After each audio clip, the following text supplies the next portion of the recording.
ఈరోజు వాగ్దానము పరిశుద్ధాత్మ వాగ్దానం. పరిశుద్ధ గ్రంథమైన బైబిల్లో నుంచి ఈ వాగ్దానాన్ని చదువుకుందాం. బైబిల్ గ్రంథంలో నుంచి రూతు గ్రంథం 2వ అధ్యాయం 12వ వచనాన్ని ఈరోజు వాక్యముగా చదువుకుందాం. యెహోవా నీవు చేసిన దానికి ప్రతిఫలం ఇచ్చును. ఇశ్రాయేలు దేవుడైన యెహోవా రెక్కల క్రింద సురక్షితముగా ఉండునట్లు నీవు వచ్చితివి.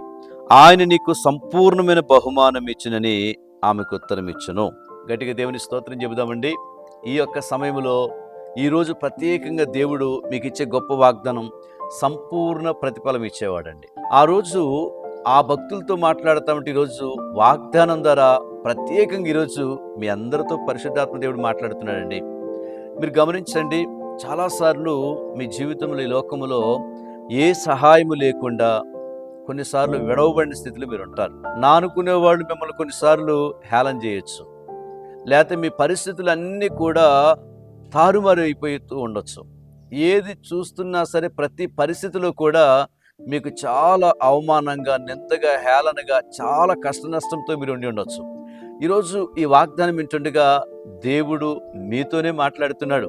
ప్రియమైన దేవుని బిడ్డలారా, వదిలివేయబడిన స్థితిలో ఉన్న మీతో పరిశుద్ధాత్మ దేవుడు మాట్లాడుతున్నాడు. ఎందుకంటే మనం బాగున్నప్పుడు అందరూ ఉంటారు, మనం కృంగిపోయినప్పుడు మనతో ఎవరు ఉండరు.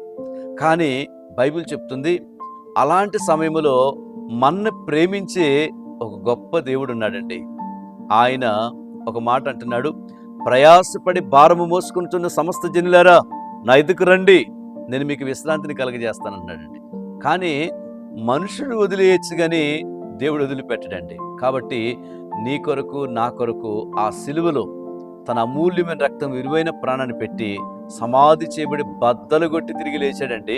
గొప్ప విజయాల్ని, గెలుపుని మనకిచ్చిన దేవుడు. కాబట్టి సంపూర్ణ పరిపూర్ణమైనటువంటి ప్రతిఫలం ఇచ్చేవాడు. ఓ ప్రాంతంలో ఓ ఫ్యామిలీ ఉన్నారు. ఆమె తన కుటుంబాన్ని బాగా ప్రేమించేవాడు. ప్రేమిస్తూ ఉంటే ఆమె అనుకున్నది, నా కుటుంబం కొరకు నేను ఏదైనా త్యాగం చేయాలని చెప్పి పెళ్లి కూడా మానేసి ఆమె చాలా కష్టపడటానికి ఇతర దేశం వెళ్ళిపోయి చాలా రేయింబగలు కష్టపడి తన వాళ్ళకి డబ్బు ఎప్పుడు పంపించేది. తన వాళ్ళు ఏం చేశారంటే, ఇక్కడ వాళ్ళు తిరిగి చాలా సౌకర్యాలతో మంచిగా బాగా ఉండేవాడు. సరే, ఎంత కష్టపడుతున్నటువంటి ఆ వ్యక్తి యొక్క కష్టాన్ని వాళ్ళు గుర్తించలేదు. కొన్ని రోజులు పోయిన తర్వాత చూస్తే అన్ని మార్పులు కనపడుతున్నాయి. అప్పుడు చాలా బాధ కలిగింది. వెనక్కి తిరిగి చూస్తే నాకంటూ నేనేం చేసుకోలేదు, చేయాల్సిన అందరి కొరకు నేను చేశానని చెప్పి ఎవరి కుటుంబాలు, ఎవరి బిడ్డలు, ఎవరి పరిస్థితులు, ఎవరి యొక్క ఇదిని వాళ్ళల్లోనే చూశారు కానీ ఏమి కనిపించింది. అప్పుడు చాలా బాధ కలిగి చర్చ్కి వెళ్ళి తన సమస్యని పాస్టర్ గారితో పంచుకుంది. అయ్యా, నా జీవితం ఇలా చేసుకున్నాను, కానీ ఇప్పుడు నా పరిస్థితులు చాలా దుఃఖంతో, వేదనతో వచ్చాను అని చెప్పారు. అప్పుడు పాస్టర్ గారు నెమ్మదిగా ఆ వ్యక్తికి ఒక విషయం చెప్పారు. అమ్మా, నువ్వు చేయాల్సిన టైంలో చేశావు, కాబట్టి ఇప్పుడు నీ కొరకు కూడా నువ్వు ప్రార్థన చేసుకో. దేవుడు మంచి చేసిన వాటికి ఎప్పుడు కూడా ప్రతిఫలం ఇచ్చేవాడు, ఏం భయపడకండి అని చెప్పి ప్రార్థన చేసి ఆదరణకరమైన కొన్ని మాటలు చెప్పి పంపించారు. అప్పుడు ఆయన చెప్పిన మాటలు ఆమెని కొన్ని రోజులు ప్రార్థన చేసుకున్నాక ఆమె జీవితంలో ఒక మంచి లైఫ్ పార్ట్నర్ వచ్చారండి. వస్తే తను కూడా చాలా ప్రేమ కలిగిన వ్యక్తి. ఒకవేళ తన వాళ్ళకి ఎంత మంచి చేసినా సరే దానికంటే 10 రెట్లు 100 రెట్లు గొప్ప వ్యక్తిని దేవుడు ఇచ్చాడు. ఇంకో చోట దేవుడు గొప్ప ఆశీర్వాదాన్ని ఇచ్చాడు. తర్వాత తనకు కలిగించింది, నేను చేసిన మంచి ఎప్పుడు ఎక్కడికి పోదు అని. కాబట్టి నిజంగా ప్రియులరా, దేవుడు సంపూర్ణ ప్రతిఫలం ఇచ్చేవాడు. నువ్వు చేసిన దానికి అన్యాయస్తుడు కాదాయన, దానికి ఇంకొక దారిలో దేవుడు ఇచ్చేవాడు. కాబట్టి రోజు నష్టపోయావేమో, బాధ అనుభవిస్తున్నావేమో, కృంగిపోతున్నావేమో, అధైర్యం చెందుతున్నావేమో, దేవుడు అందుకే నీతోనే మాట్లాడుతున్నాడు ఈ విషయాన్ని. కాబట్టి నువ్వు అధైర్యపడకు, కృంగిపోమాకు.